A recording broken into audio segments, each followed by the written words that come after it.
Vamos lá, turma. Atividade 0301 da disciplina Contabilidade Social. Mais um vídeo aí para a nossa playlist de correção de atividades, tá bom? Não se esquece de se inscrever no canal se você não é inscrito. Compartilha aí os nossos vídeos.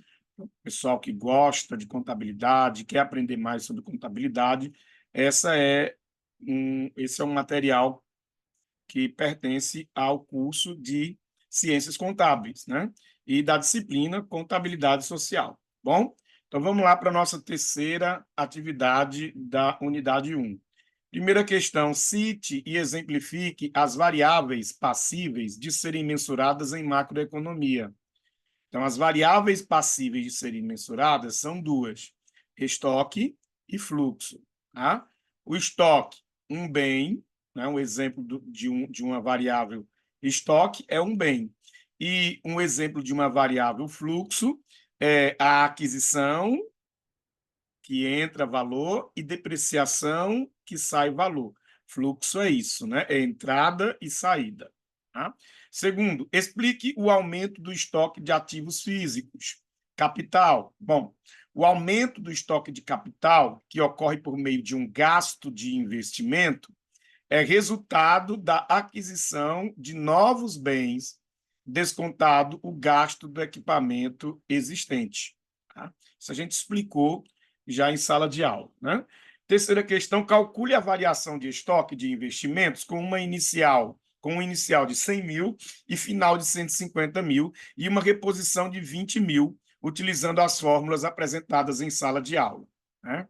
Então, a primeira fórmula que a gente apresentou foi esta: a variação de estoque é igual ao estoque final, né, que é o T mais 1, menos o estoque inicial, que é só o T.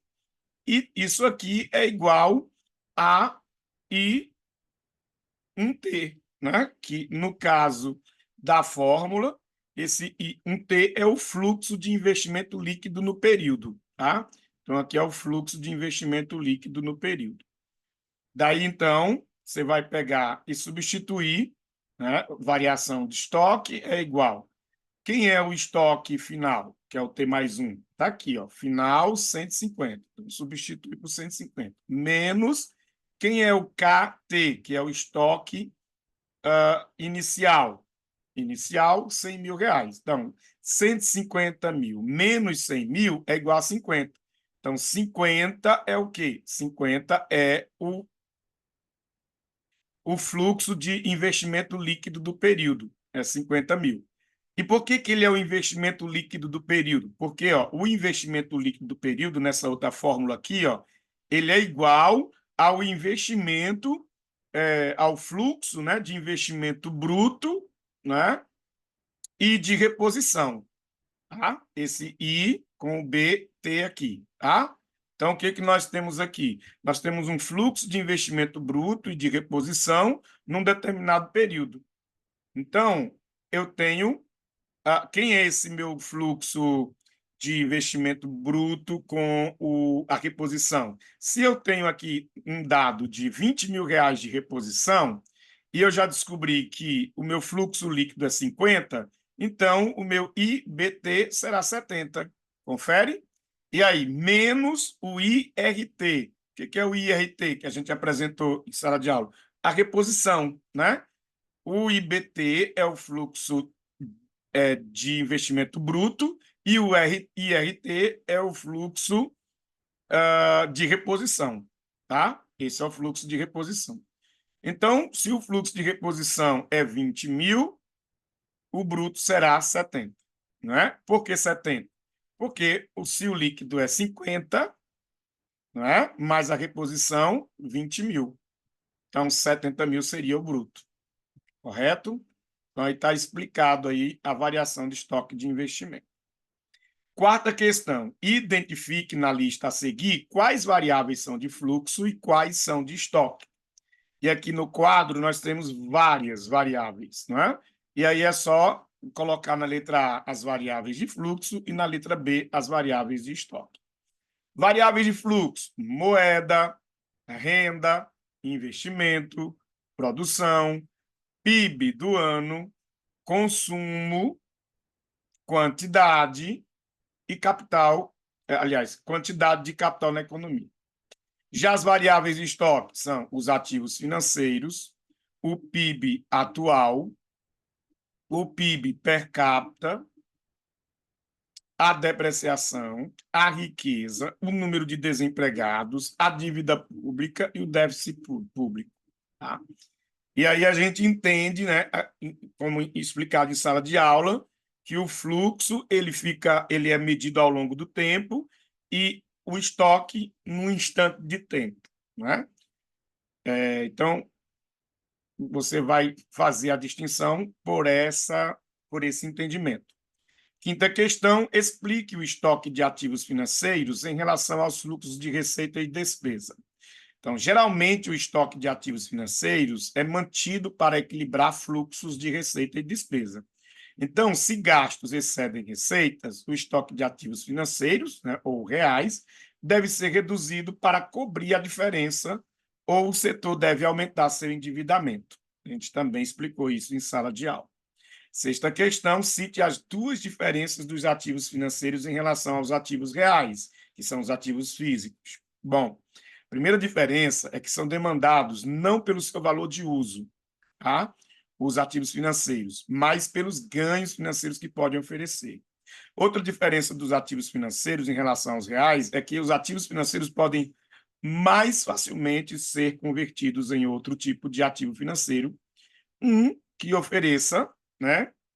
Que ofereça ao seu possuidor uma renda adicional na forma de juros e outros rendimentos. Vamos à sétima questão. Comente sobre a importância da distinção entre os fluxos e estoque do SCN, utilizando a ilustração de um terremoto. E aí, lá no livro da Carmen Aparecida Feijó, você vai transcrever, né, esse comentário. Quando ocorre um terremoto ou outro tipo de catástrofe natural em um país, há um aumento do PIB, há um aumento do PIB do país. Deixa eu colocar em outra. O PIB do país no período. Esse fato apontaria para uma deficiência no SCN, pois haveria uma contradição entre a ocorrência de uma catástrofe natural e o aumento do produto agregado.